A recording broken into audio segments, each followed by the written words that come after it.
रिया music studio लाइक subscribe और बेल घंटी को दबाना ना भूलें।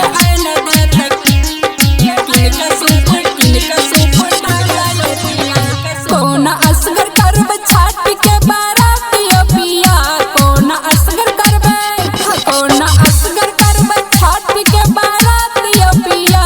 हके आने देते किन के सूप डालयो पिया, हके आने देते किन के सूप डालयो पिया। धक धक दार के लडर से हमरो जिया, धक धक धक धक दार के लडर से हमरो जिया।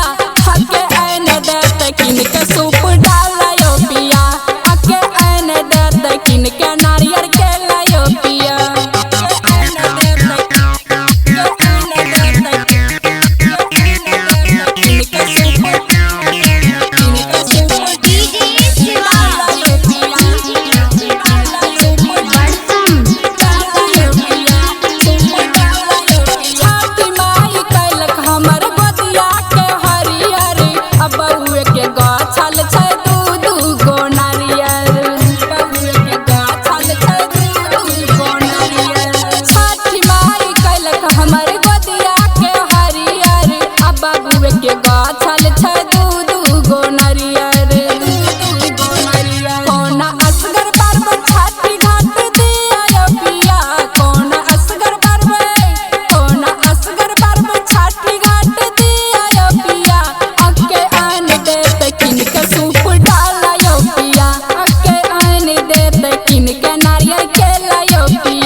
बबुआ लेके